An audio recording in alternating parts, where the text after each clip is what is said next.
Previously on Moya, two members of the same family dying in the same place, potentially murdered in the same place even, 20 years apart. Ethylene glycol poisoning, James. Symptoms, I'm afraid, would have been quite painful. They usually involve a level of confusion and poor mental state, meaning we can't be sure whether or not he stripped his clothes off himself, and furthermore to that, whether or not he was specifically wanting to get to your door. Anyway, I've not seen anyone up at the old mill. People just don't have reason to go up there. It looks like you best get yourself to bed, James. You look exhausted.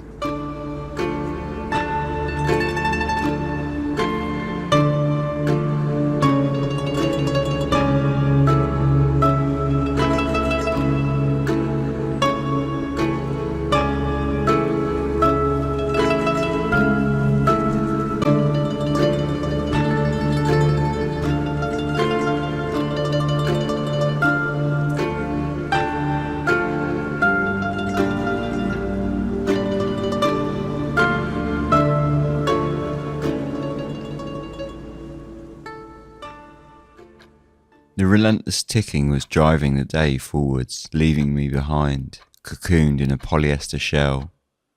For once I was thankful for the slow pace of life in the outer sectors. My eyes opened briefly, then fell heavy and closed again. The morning sunlight shone bright through the small window in the front wall of my rented wooden motel cabin, thawing the ice on the window, drips rolling down the glass under their own weight. It's been a long time since I've drunk anything like Alfred's herbal concoction from the night before, and a long time since I'd woke up with such a cloud over my head. I planned to take a walk up to the mill this morning, but for now, let me sleep a little more. The relentless ticking was driving the day forwards, leaving me behind, cocooned in a polyester shell. For once I was... The door rapped with such emergency my eyes snapped open, and I wondered what on earth I'd been doing sleeping in so late. I skidded out of the bed and tousled my hair, wiping the sleep from my eyes. I haven't slept so heavily in a long time. Coming, yeah, just a moment, what now? Alright, Agent Nevin, sorry to wake you. Had a big night, did you? I just hadn't seen you this morning, and what with the recent events, I just wanted to make sure things were all okay. No, thank you. Just a bit of a slow morning. Slept in a little bit longer than I'd planned. Thank you for the thought. The sun was shining through the doorway, casting a vivid silhouette of the motel owner in the wooden frame. Its warmth fell over me and sprung me awake, and the freshness in the air worked to liven me up almost immediately. Are we finally coming into the back end of the snow season at last? After the owner had satisfied his concerns, I sat back down on the edge of the bed and tried to piece together my plan for the day. This was now day 5 of my time in I-42, and I was a body for the worse and still no closer to finding any answers. Perhaps it's time to call in on the professor at the college. I flipped open the case file again and stared at the single piece of paper. It all seemed so simple. A quick trip to the outer sectors, and with the weather as it is, I even considered it might be somewhat of a weather-enforced holiday after quickly wrapping it all up. I should have realised that things in the outer sectors are rarely so simple. I stood up and pulled my coat from the peg, hung precariously into the chipboard wall covering, and flipped the case file closed on the bed. Time for a little walk.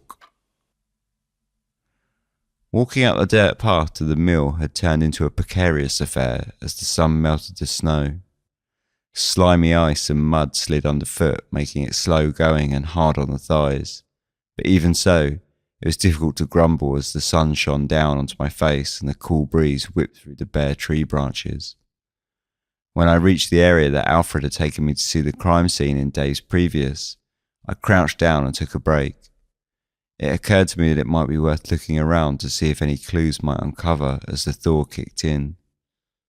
As I crouched on the wet ground, a twig snapped behind me and I instinctively turned my head. Alfred stood standing over me, sickle in hand.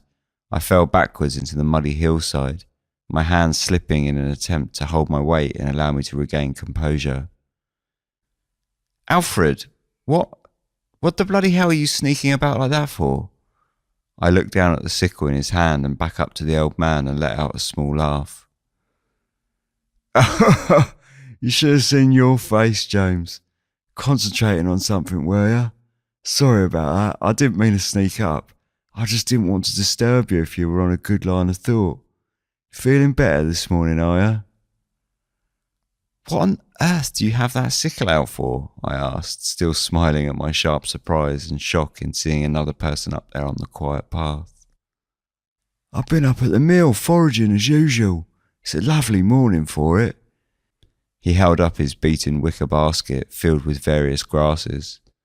I let out a long breath and laughed at the situation. Wait, what, did you think I was going to do you in with this rusty old thing? I'm a 74-year-old man, James. Oh dear, you're in a muddle this morning.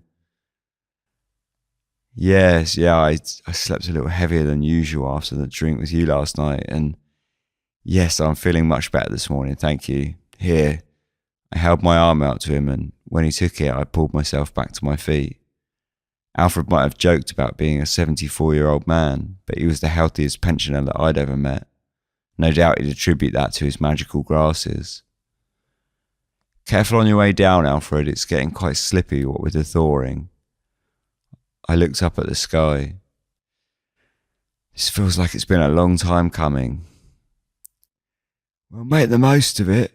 I heard there's a storm coming along tonight. We're not quite there yet, James. Still, I won't complain if we get a few more mornings like this before the end of the snow season.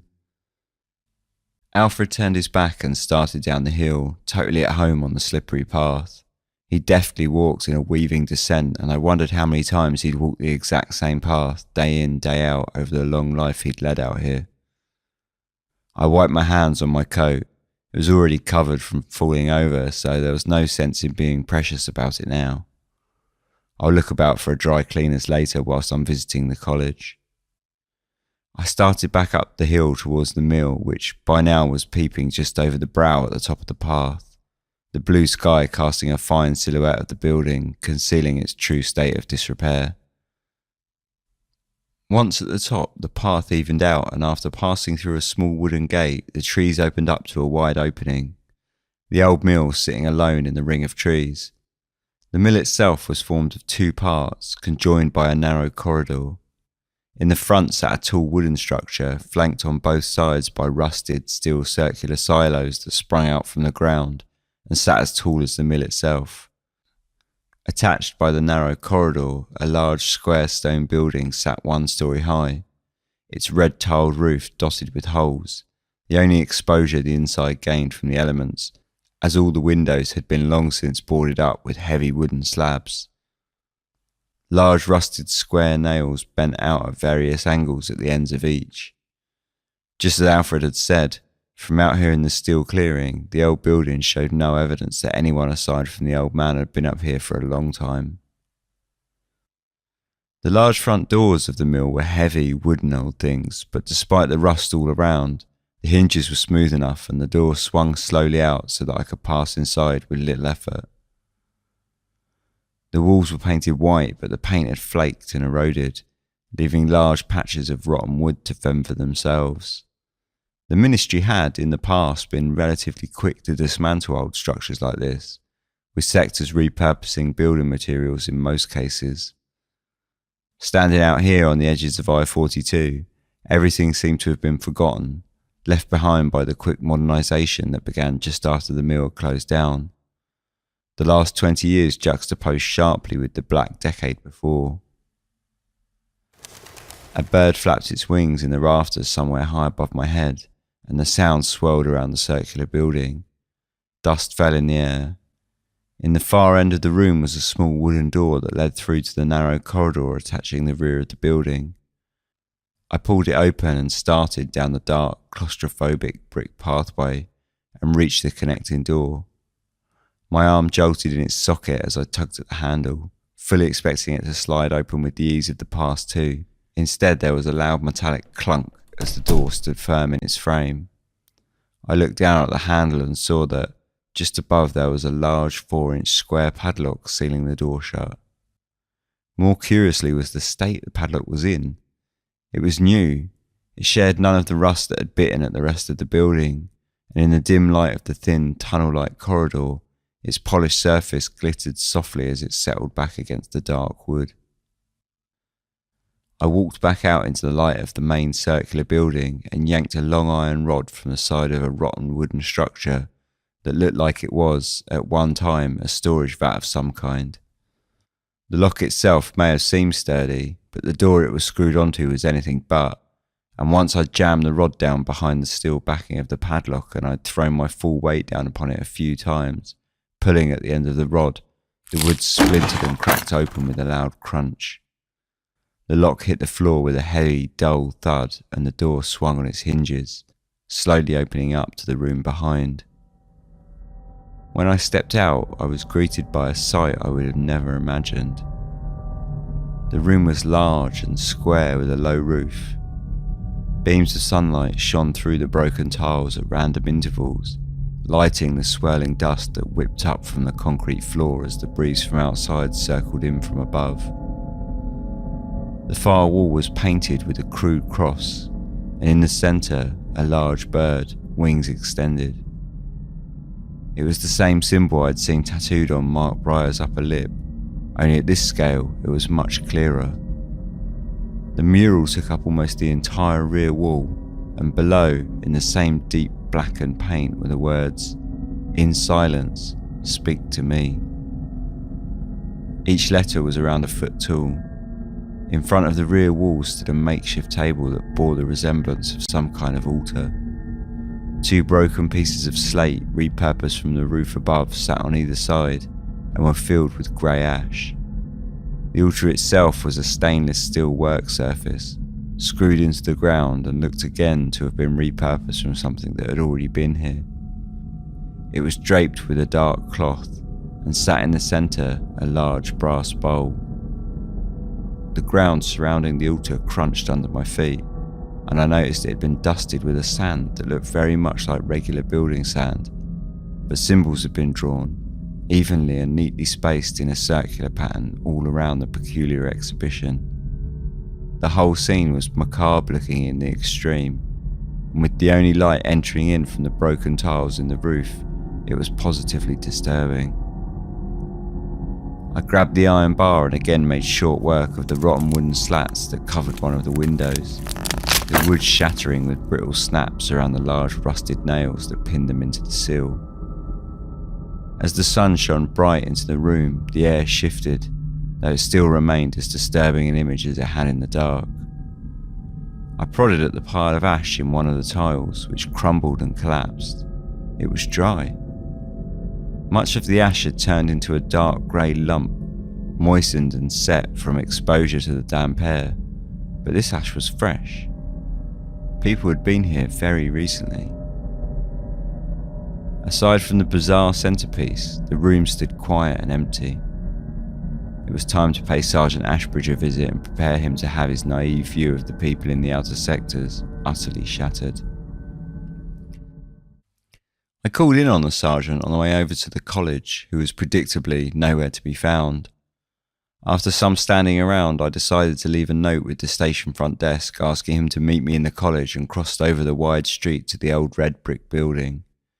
Now, sitting here on the uncomfortably small plastic moulded chair in the tall, neatly tiled college corridor, I could only hope that he returned to the station in time to join my appointment with Professor Maybury.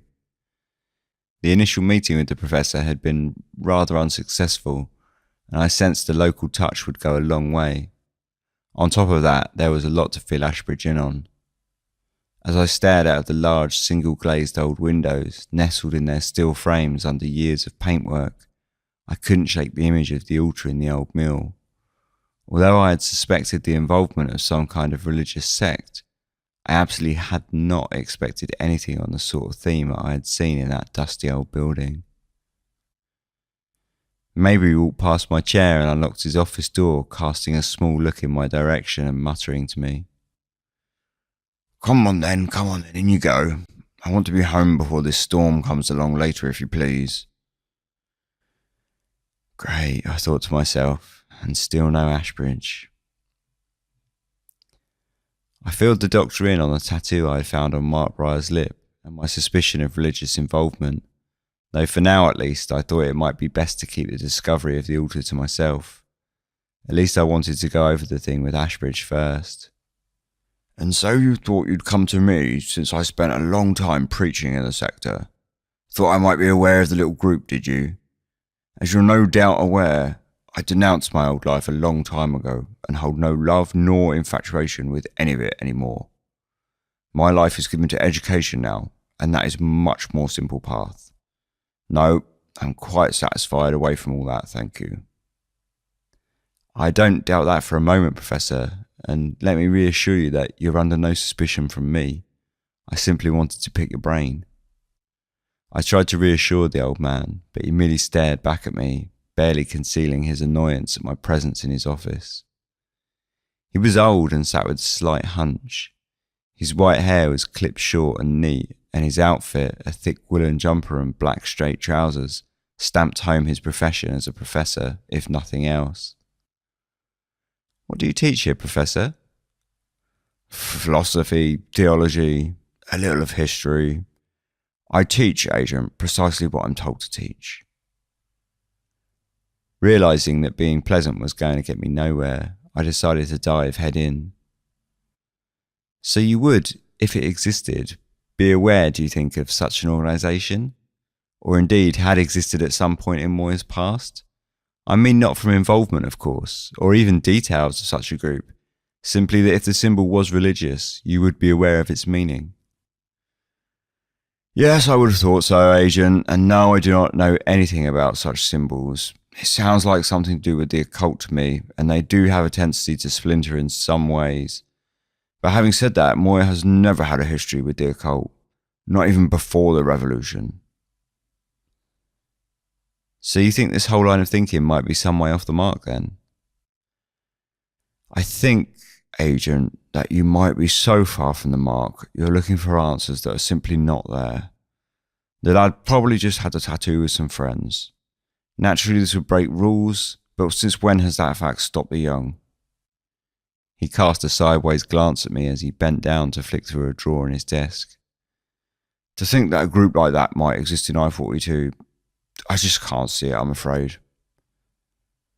The Professor's words drove a small sense of panic.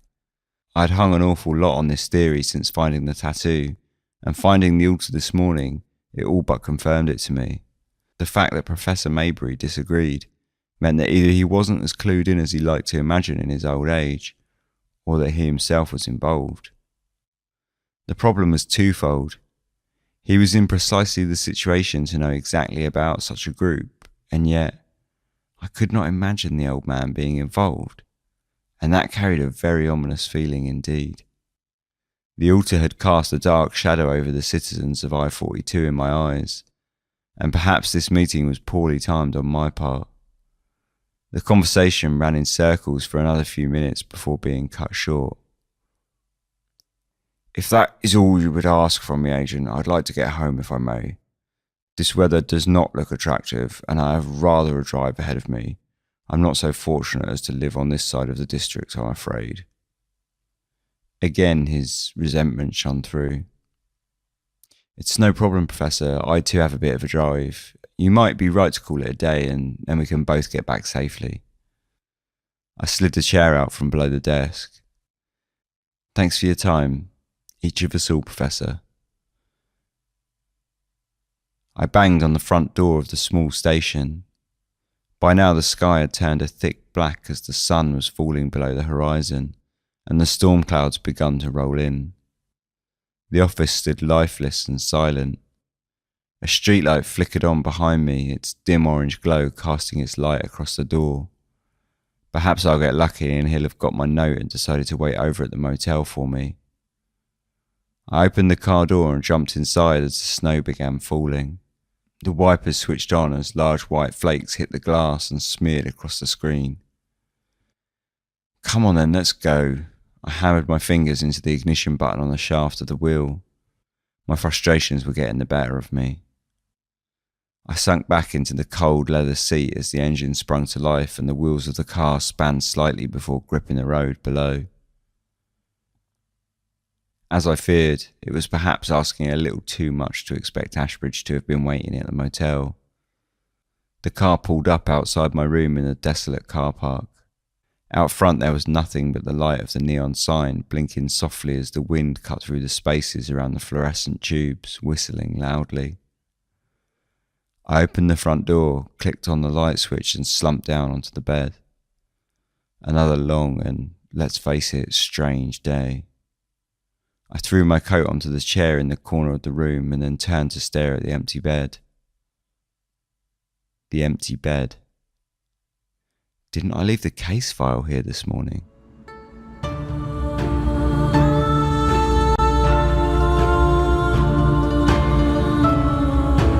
Moya was created by Ben Cutmore.